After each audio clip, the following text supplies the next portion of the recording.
Hi friends, आज आपण उन्हाळा स्पेशल म्हणजे उन्हाळ्यामध्ये बाहेरून आलं की तहान लागते, मग सारखं पाणी पिलं जातं. मग अशा प्रकारे आपण एक छानशी रेसिपी पाहणार आहोत. व्हिडिओ कुठेही स्किप करू नका मैत्रिणींनो, पुढे पूर्ण पहा म्हणजे तुम्हाला कळेल कसं बनवायचं आहे ते आणि काय बनवायचं आहे ते.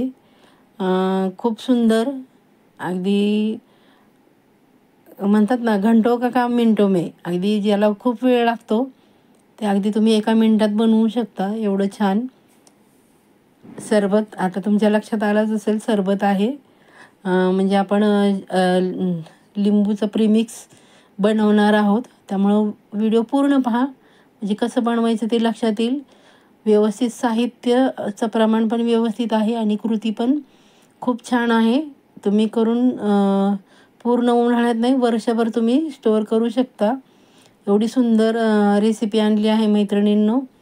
खूप दिवसाची इच्छा होती माझी की लिंबूचं प्रीमिक्स बनवायचं, पण बाजारात गेली की लिंबच भेटत नव्हती मला चांगली. मग काल बाजारामध्ये गेली होती, छान अशी लिंब मिळाली मला. 11 लिंब घेतली आहेत मी. जास्त छोटी नाही आणि जास्त मोठी पण नाही, मध्यम आकाराची घेतली, पातळ सालीची घेतली आहेत. लिंबू नेहमी पातळ सालीचं घ्यायचं म्हणजे त्यामध्ये भरपूर प्रमाणात रस असतो. मोठी असली तर तुम्ही कमी प्रमाणात पण घेऊ शकता. माझी मध्यम आकाराची होती त्यामुळं मी 11 लिंब घेतली आहेत. लिंब छान धुवून पुसून घेतली आहेत. आपल्याला लिंबू सरबत आणि ताजीतावानं आणि खूप फ्रेश वाटतं. अशा प्रकारे तुम्हाला जेव्हा वाटेल तुम्ही प्रीमिक्स बनवून ठेवलं की अगदी लगेच सरबत करू शकता. त्यासाठी बघा, मी जे लिंबू आहे ते असं हाताने प्रेस करते आहे.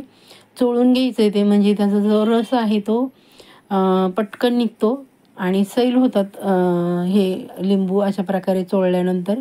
हे बघा किती मऊ झाला आहे आणि रस पण पटकन निघतो त्यातला, जास्त वेळ लागत नाही. अशा प्रकारे आपण लिंब चोळून घ्यायची आहेत. मी सगळी लिंब चोळून घेते आहे आणि नंतर आपण ती कट करून घेणार आहोत. हे बघा, कट करताना आपण लिंबू नेहमी आडवं कट करायचं, उभं कट करायचं नाही, उभं कापायचं नाही.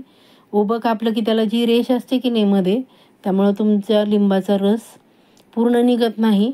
पहिली लोक जुनी म्हणायची बघा की लिंबू उभा कापू नये, पण त्याला शास्त्रीय कारण आहे.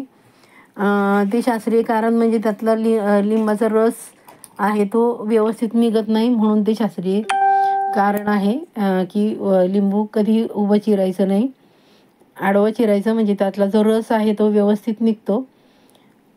खूप छान. माझ्या चॅनलवर आपण अजूनही नवीन असेल तर चॅनलला सबस्क्राईब करा, बेल आयकनचं बटन प्रेस करा आणि रेसिपी थोडी जरी आवडली ना तरी लाईक करा, छानशी कमेंट करा. तुम्हाला काही सुचवायचं असेल त्यामध्ये तर तुम्ही ते पण सुचवू शकता. स्वागत आहे तुमचं सजेशनचं. खूप छान. हे बघा, अशा प्रकारे मी ज्यूस काढत आहे, लिंबाचा रस काढत आहे. तुमच्याकडे जर हे नसेल तर तुम्ही हाताने पण त्याचा रस काढू शकता, पण ह्याने पटकन होतं, जास्त वेळ लागत नाही, म्हणून मी ह्याचा वापर केला आहे. खूप सुंदर होतं खरंच, अगदी टेस्ट पण छान लागते त्याची. फक्त प्रमाण व्यवस्थित घ्या करताना, म्हणजे छान होतं ते. हे बघा, अशा प्रकारे लिंबाचा रस काढायचा आहे. मी सगळे लिंबाचा रस काढून घेते. हे बघा, काढला आहे मी, पूर्ण सगळ्या लिंबाचा रस काढला. 11 लिंबाचा रस, पाऊण वाटी आपला रस निघाला आहे. मग पाऊण वाटी आहे तर मग आपण काय करायचं आहे, तो एका ताटामध्ये घेतला आहे, त्याच्या डबल साखर घ्यायची आहे. पण माझं इथे काय झालं आहे, रस भरपूर प्रमाणात निघाला होता. 1-2 बिया गेले आहेत, त्या पण मी काढणार आहे. त्या जर बिया नाही काढल्या तर आपला रस प्रीमिक्स आहे ते थोडंसं कडसर लागेल, म्हणून 2 बिया होत्या त्या मी काढून घेते आहे. जातात कधीतरी अनावधानाने. बघा, मग इथे काय झालं, मी 1.5 वाटी सुरुवातीला घेतलं होतं, पण ते जे सुकवायला ठेवलं होतं ते पूर्ण सुकलं नाही, म्हणून मी पुन्हा अर्धी वाटी घेतली आहे. म्हणजे पूर्ण मी 2.5 वाट्या साखर घेतली आहे इथे. हे बघा, आधी मी 1.5 वाटी साखर घेतली होती, बघू शकता आपण. छान असं कालवून घेतले आणि कालवल्यानंतर आपण इथे एका ताटामध्ये नाही ते सुकणार, म्हणून मी दुसऱ्या ताटामध्ये काढून घेत आहे. बघा, अशा प्रकारे म्हणजे ते सुकायला जास्त वेळ लागणार नाही. जास्त पातळ पातळ पातळ थर ठेवला ना की पटकन सुकेल. आपण हे पूर्ण 4 दिवस सुकवणार आहोत. 4 दिवसामध्ये सुकवल्यानंतर आपण ते मिक्सरमध्ये फिरवून घेणार आहोत मैत्रिणींनो. त्यामुळं साखरेचं प्रमाण व्यवस्थित घ्या. तुमचं जर कमी जास्त झालं, नाही सुकलं, तर तुम्ही पुन्हा त्यामध्ये साखर घालू शकता. म्हणजे असं कंपल्सरी नाही की जेवढाच रस निघेल तेवढी त्याच्या दुप्पटच साखर. थोडीशी साखर जास्त लागू शकते, कारण मला इथे साखर जास्त लागली. मी 2.5 वाट्या साखर ह्यामध्ये घातली आहे.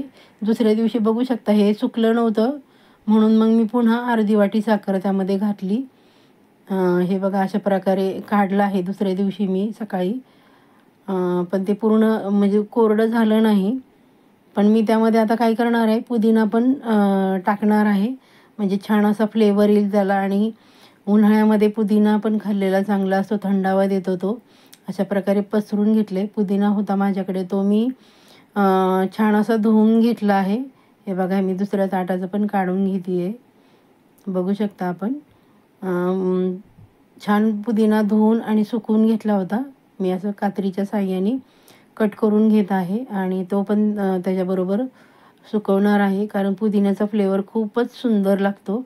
अशा प्रकारे तुम्ही करून बघा आणि केल्यानंतर कशी झाली, तुमचं कसं झालं प्रीमिक्स ते मला सांगायला विसरायचं नाही.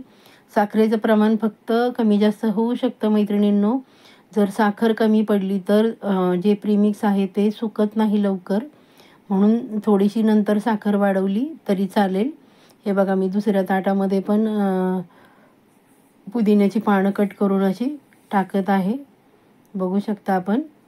मग हे दुसऱ्या दिवशी सुकलं नव्हतं, म्हणून मी नंतर पुन्हा साखर टाकून बघा 4 दिवसानंतर बघू शकता किती छान असं सुकलं आहे आपलं, पूर्ण सुकलं आहे. म्हणजे त्यामध्ये लिंबू पूर्ण मिक्स झालं आहे. मी मिक्सरमध्ये चालू बंद करून अशा प्रकारे त्याची पावडर बनवली आहे मैत्रिणींनो. खूप सुंदर. तुम्ही हे वर्षभर ठेवू शकता. काचेच्या बरणीमध्ये स्वच्छ धुवून पुसून सुकवून. फक्त तुम्ही सरबत बनवताना त्यामध्ये ओला चमचा घालायचा नाही. ओल्याचा स्पर्श झाला तर ते लवकर खराब होतं. हे बघा मी साखरेचा वापर जास्त केला होता, त्यामुळे प्रीमिक्स मी जास्त टाकलं नाही. तुम्हाला जर अजून गोड हवा असेल तर तुम्ही अजून टाकू शकता. मी सब्जा अगोदरच 15 मिनटं अगोदर भिजवला होता, तो मी यामध्ये टाकत आहे. जास्त सब्जा टाकणार आहे मी, कारण खूप छान लागतं दाताखाली आल्यानंतर. आणि उन्हाळ्यामध्ये सब्जा खाल्लेलं पण खूप चांगलं असतं, आपल्या शरीराला थंडावा देतं.